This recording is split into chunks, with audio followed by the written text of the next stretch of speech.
Latest news updates కోసం ఇప్పుడే download చేసుకోండి media effects app. Welcome to media effects. NTR ప్రస్తుతం దేవర వార్ 2 సినిమాల షూటింగ్లో బిజీగా ఉన్నాడు. త్వరలో ఎన్టీఆర్ పుట్టినరోజు కూడా రాబోతుంది. అభిమానులు ఎన్టీఆర్ బర్త్డేను గ్రాండ్గా సెలబ్రేట్ చేసేందుకు రెడీ అవుతున్నారు. దేవర సినిమా కోసం అభిమానులు ఆతృతగా ఎదురు చూస్తున్నారు. ఇటీవల ఎయిర్పోర్ట్లో రెగ్యులర్గా కనిపించి ఎన్టీఆర్ వైరల్ అవుతున్నారు.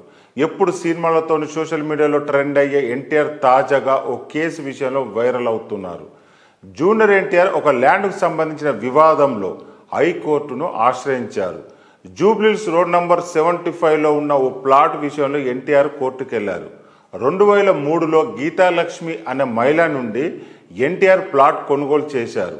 అయితే అప్పటికి 1996 నుండి పలు బ్యాంకుల వద్ద ఇదే ప్రాపర్టీ మార్ట్గేజ్ ద్వారా లోన్స్ తీసుకుంది గీతాలక్ష్మి కుటుంబం. 3-4 బ్యాంకుల నుంచి ఫేక్ డాక్యుమెంట్లు పెట్టి గీతాలక్ష్మి లోన్ పొందింది. అయితే జూనియర్ ఎన్టీఆర్కు ప్లాట్ అమ్మే సమయంలో ఈ విషయాన్ని దాచిపెట్టింది.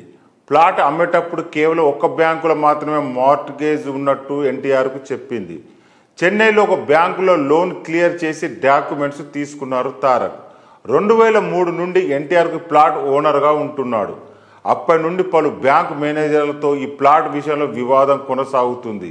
ప్రాపర్టీని స్వాధీనం చేసుకునేందుకు బ్యాంకు మేనేజర్లు ప్రయత్నించడంతో బ్యాంకు మేనేజర్లపై గతంలో పోలీసులకు ఫిర్యాదు చేశారు ఎన్టీఆర్.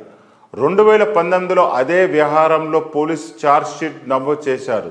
తాజాగా డిఆర్టీలో జూనియర్ ఎన్టీఆర్కు వ్యతిరేకంగా ఆర్డర్ రావడంతో హైకోర్టులో పిటిషన్ దాఖలు చేశారు ఎన్టీఆర్. జూన్ 3 లోపు డిఆర్టీ డాకెట్ ఆర్డర్ సబ్మిట్ చేయమని హైకోర్టు ఆదేశించింది. దీనిపై జూన్ 6న విచారణ చేపడతామని తెలంగాణ హైకోర్టు తెలిపింది. మరి ఇప్పటికైనా ప్లాట్ వివాదం ముగుస్తుందో లేదో చూడాలి.